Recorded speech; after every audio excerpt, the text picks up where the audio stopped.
ട്രാവലീവിന്റെ പുതിയൊരു വീഡിയോയിലേക്ക് ഏവർക്കും സ്വാഗതം. ചെമ്പകശ്ശേരി രാജാവിന്റെ കാലത്ത് അമ്പലപ്പുഴ ക്ഷേത്രത്തിൽ ആരംഭിച്ച ഒരു ഉത്സവമാണ് പള്ളിപ്പാന. ക്ഷീണിതനായ മഹാവിഷ്ണുവിനെ പരമശിവൻ വേലന്റെ രൂപത്തിലെത്തി കൊട്ടിപ്പാടിയതാണ് ആദ്യ പള്ളിപ്പാന എന്നാണ് ഐതിഹ്യം. ചെമ്പകശ്ശേരി രാജാവായ ദേവനാരായണനാണ് അമ്പലപ്പുഴ പള്ളിപ്പാന തുടങ്ങിവെച്ചത്. ആദ്യ പാന നടന്നത് കൊല്ലവർഷം 841 ഇന്നും ഇത് തുടർന്നു വരുന്നു. 12 വർഷത്തിലൊരിക്കലാണ് അമ്പലപ്പുഴ പള്ളിപ്പാന നടത്തുന്നത്. വേലൻ സമുദായത്തിൽപ്പെട്ടവരാണ് ഇന്നും ഈ പള്ളിപ്പാന നടത്തുന്നതിലെ പ്രധാനികൾ.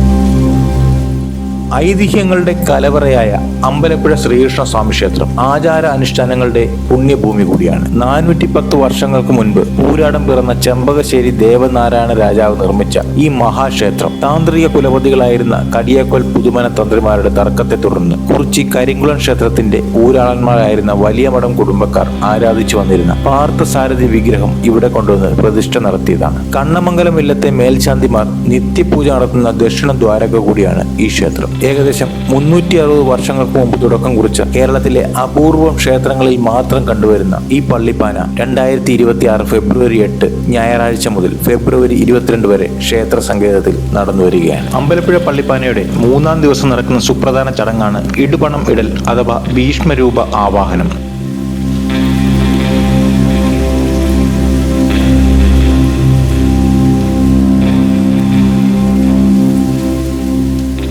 സപ്തസമുദ്രങ്ങളിൽ നിന്നും സമാഹരിക്കുന്ന മണ്ണും ജലവും ചെളിയും കൊണ്ട് തേക്ക് പലകയിൽ തയ്യാറാക്കുന്ന ഭീഷ്മരൂപം പാനപ്പന്തലിന് പകുതിക്ക് തെക്കെടുക്കുന്ന കുഴിയുടെ മുകളിൽ സ്ഥാപിച്ച് കർമ്മികളുടെ പൂജകൾക്ക് ശേഷം ആരോഗ്യ ദൃഢഗാത്രനായ ഒരു പൂവൻ കോഴിയെ ഉഴിഞ്ഞ് കുഴിയിൽ നിക്ഷേപിക്കും.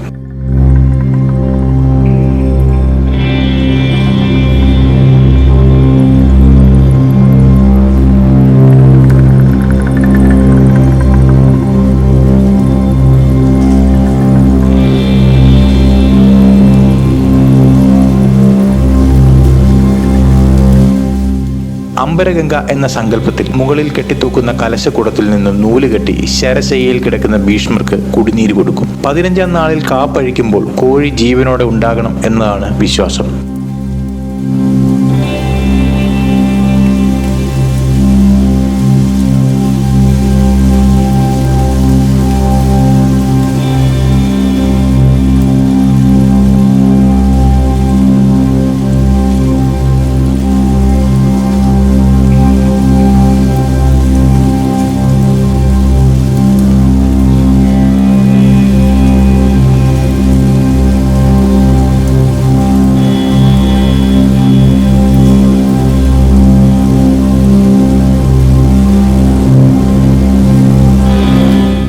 പള്ളിപ്പാനയുടെ കൂടുതൽ ഐതിഹ്യങ്ങളുമായി കൂടുതൽ വീഡിയോകൾ വരും ദിവസങ്ങളിൽ കാണാം.